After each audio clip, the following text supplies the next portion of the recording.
is a good night. Right? It's a good night. Why is it a good night? Because you're here and you've made you said right choice, but I like to say healthy choice, okay? Because right choices and healthy choices don't always have to be the same. But a healthy choice, we got a pretty good idea what's healthy and what's not. It can be right but unhealthy. In a irrational way, you can mess it around in your mind to where you can make it seem like it's right. But is it really right? How's it worked out for you? Yeah. And that kind of goes down to what I wanted to start tonight. I got all kinds of different stuff here, but I'm glad you're here at Saturday Night Live because Saturday night is about recovery. About recovery. Recovery from whatever that's going on in your life. Whatever. Whatever. Whatever. Whatever. Whatever. And if we give God, we give ourselves an opportunity to get better.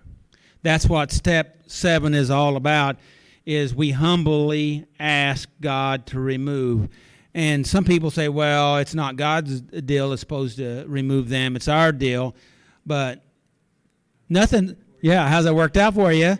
And how,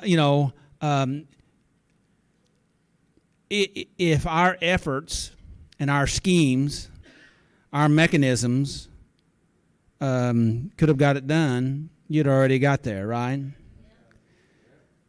And so coming to the place that really we're open enough to say, I need some help.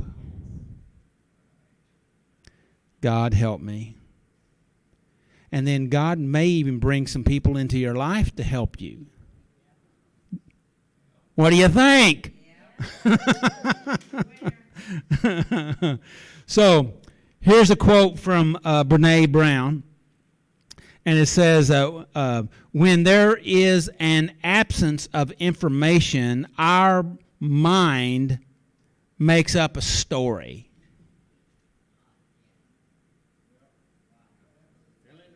And that's kind of what you were talking about a while ago, Angie, in a way.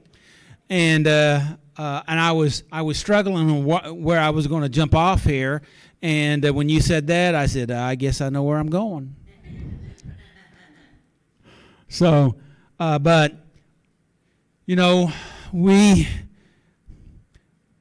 if we don't take charge of this thing up here, it's going to run a program, right? And the program is whatever you've programmed it with.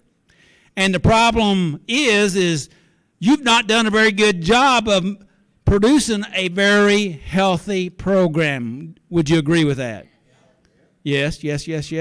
And Einstein said, if we keep doing the same thing that we've always done, expecting different results, that's insanity.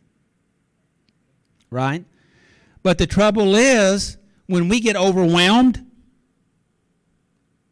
our amygdala takes over and shuts down the rest of our brain that's actually the part that really thinks and reasons, and then we just go on survival mode, what we've always done, automatic system, and it's always, well, not always, but for the most part, the reason why we're in the place that we're in, and the reason why we are strugglers, and we are fellow strugglers, that we've made choices that weren't healthy, they were destructive, and they ran us into a ditch.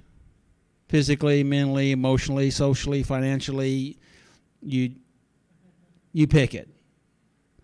One or all. Right? Because they do begin to multiply. Right? You hit one and then we go into others. And so our brain, she said mine, I'm going to say brain, our brain starts to fill it in. God made our brain, according to neuroscience, to it's designed to fill in the gaps. You know, your vision, your eyes see different things, but you see one picture because your brain is filling in the gaps, right? And it does that in information. You know, you can see a situation and you can come to a conclusion what's going on in that situation in a flash, and that's not based in the present time. It's based on all of the past, right? And you already decide right in that instant whether it's fight or flight or freeze or whatever, right? And then you seek out other information to reinforce what you already decided. Right? Am I telling the truth? Anybody ever experienced a little bit of that? How about a whole lot of that?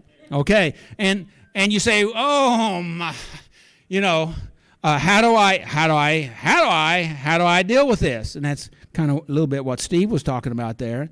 And that is the first step of recovery is becoming aware. Aware of what? Aware of whatever's going on. You know, I say, "How come I keep doing this same thing over and over?" It's because you're not aware. Right? Well, not totally, because you can be aware and still do the same thing over and over, right? But if you're aware, at least now you know why you're doing it over and over. Well, the next thing is, well, how do I deal with this? Well, first step is becoming aware, and then you have to begin. Let's talk about step 7 here. We have to humbly ask God to help us. That means I want to make a change, and I'm willing to reach outside of myself to get it, to make it. And oftentimes that's uncomfortable. Would you agree with that? And it's also, it's the P word, painful. Right? Right? And you know, we've talked about this a lot, but the two primary systems in humans is to avoid pain and seek pleasure. Right? Right? And so how do we address our conflicts? How do we address our issues that are painful and avoid the pain? You can't do that. You can't, right? You have to address the pain. You have to be willing to deal with the pain. And like we talked about with the tools guys, they talked about reversing the desire, avoiding the pain. We have to reverse the desire and confront the pain, deal with the pain, go into the pain, say, pain is my friend. Oh, now that's too serious. But if you want to change, you have to be willing to deal with it. And you'll find out that you feared most is not really as painful as you thought. Isn't that true? You're shaking your head yes. I'm not sure if you're agreeing with me or disagreeing with me. Yeah, no. Oh, you had you. It's called what? Tremors. Is that what that was? Okay. Well, at least they're going the right way. They were going the right way. I just wasn't for sure what it meant. So, thank God it was the up and down. Okay, if it went like this, I'd have for sure knew what that meant. But sometimes it is. Okay. So anyway, what we have to do is we have to work on creating. I'm going back to the quote that Brene Brown gave. We have to go back and look at our stories that we've created in our mind that oftentimes run our life. You know what I'm talking about? Is there anybody here that has a story? The rest of you are liars? Because you all got stories, okay? And most of them are designed to protect you, right? That's natural.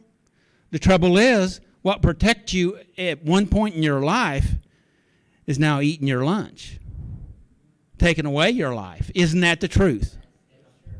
So what we need to do is look at our stories, the stories that we are telling ourselves, that we have bought into, the stories that we believe, which I would say, if you were to ask me, I'd say now, is that the truth?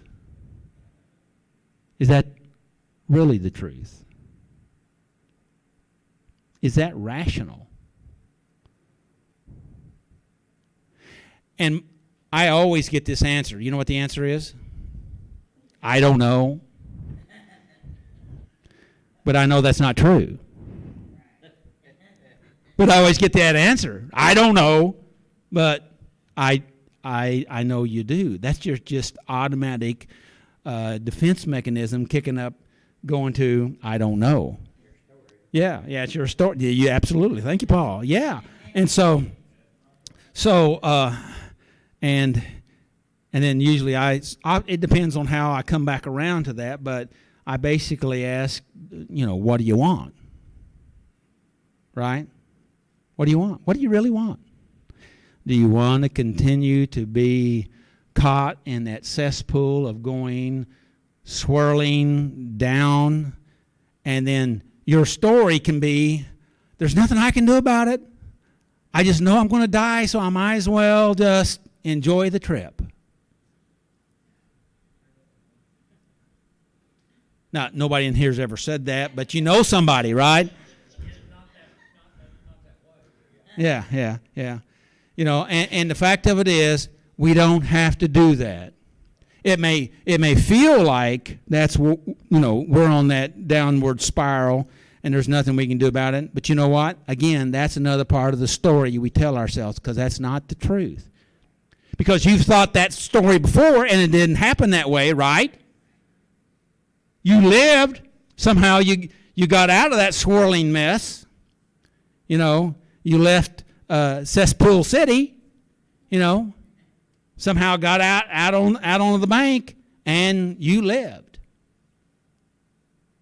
Even though you felt like you surely were going to die. Because we've all been there, not once, not twice, but multiple times, right? Right. So here we are. What's your story? What's your story? What are you telling yourself? Think about what you're telling yourself. Listen to what the monkey mind chatter that's going on inside your head. One of my favorite lines is the that squalling, screaming monkey that's been act like it's been drunk and been shocked. It's just in spasm and squalling and carrying on, right? Anybody? No.